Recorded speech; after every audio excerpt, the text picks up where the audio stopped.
What's up, guys? It's AG Hauser here, and I know it's been a while, but I wanted to continue my broken arm story. Because last time I ran out of time in the video cut before I could fix it, before I could make an outro, so I wanted to make this a part two. I know it's been a while, but I spent so much time trying to gather info about what happened that day, because parts of it was really fuzzy for me. So, where I left off in the first part, was I got in the car with my grandma. Now I went into now here's what happened. I'm continuing it right now. I I went into the Goodwill store, right? And like I said, I was like, just really trying not to look like I was in any pain. And I was speed walking to the bathroom. So after 5 minutes of going, trying to wash my hands, both of them, and the immense pain I felt in my left hand after washing it, I left the store with my grandma. Now, you think, closest hospital, 15, not even minutes away, get that splint on, it'll all be fine.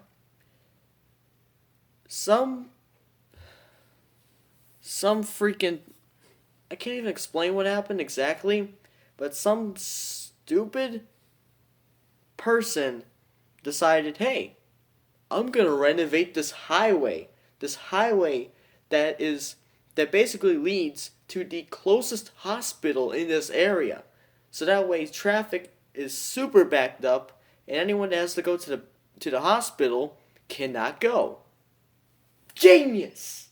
Why didn't I think of that earlier? Reginald, get the construction crew there. I'm mimicking the person that decided to enact, like to get the construction crew out there to fix the highway at that specific date. Okay, I'm gonna recap this. This was back in 2012, the day How to Train Your Dragon 2 came out. Whoever you are, my good sir, that told the construction workers to work on that highway that day, you suck. Because I spent an hour in that van crying my butt off and holding my arm like this with my head held down trying to mask my noise because I was like really crying my butt off. My face was bright red.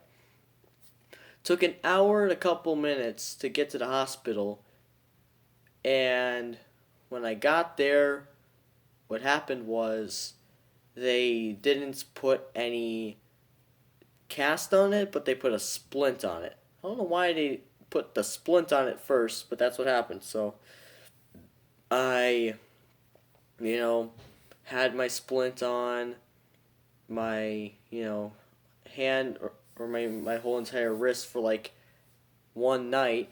But you see, I couldn't sleep with that because then I'd roll on it and it'd break even more. wasn't wasn't really good. So I had to do something I've never done before. I had to sleep in the recliner chair that was comfy, but I never liked to sit in it for very long.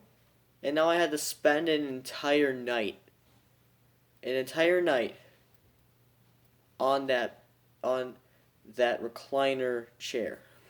So 5 hours go by after I get home, and I'm sitting on the chair, covered in blankets, my stuffed animals, and I look perfectly fine, but mentally I'm just like,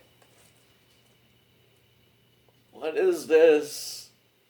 This is torture. The pain of sitting there and doing nothing.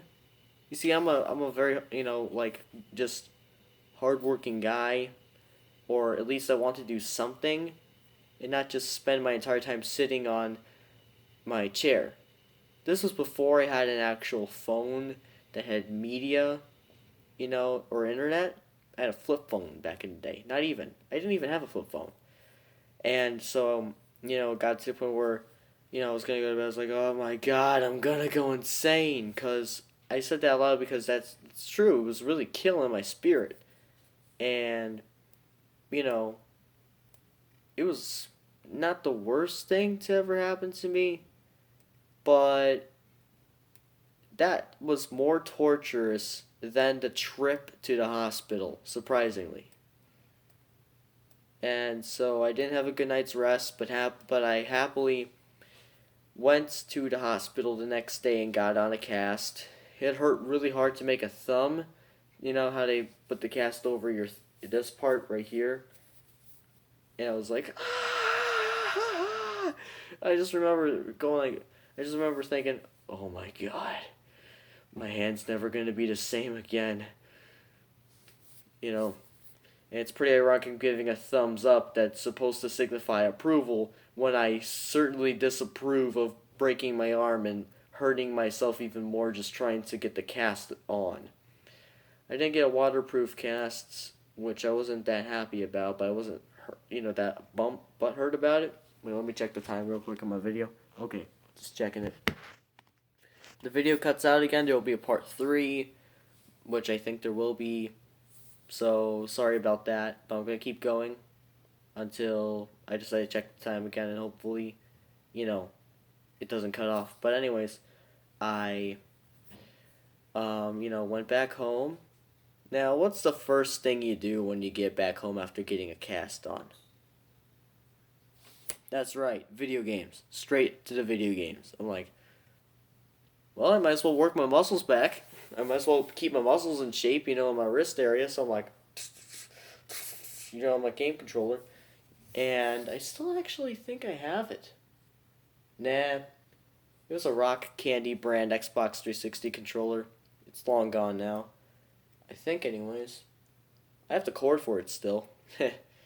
Because I tried to cannibalize the cord from it to use for another controller that, I lost the cord for.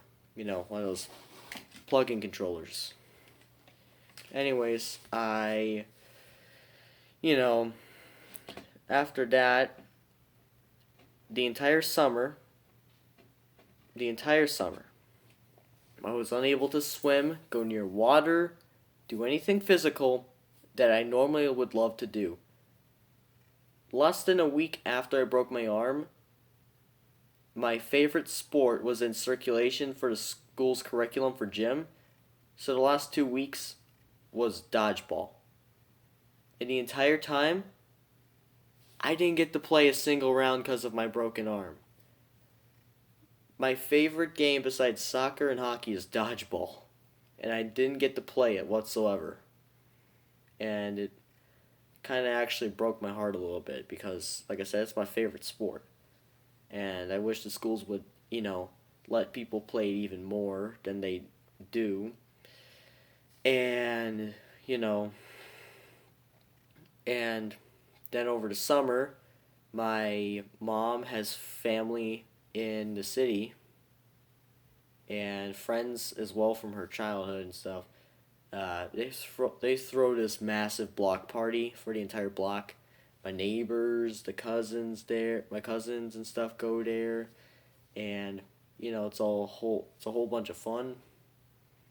And I went there for only like less than 2 hours. I didn't get to do anything fun. I tried to play soccer, but then the ball almost hit my cast. And water kind of slightly like driplets shot off from like this puddle nearby, and then I was out. I was out. So if I once have broke my arm, I would have been able to go to to that block party and have fun and play soccer. And block parties like what they have differ from what they can afford.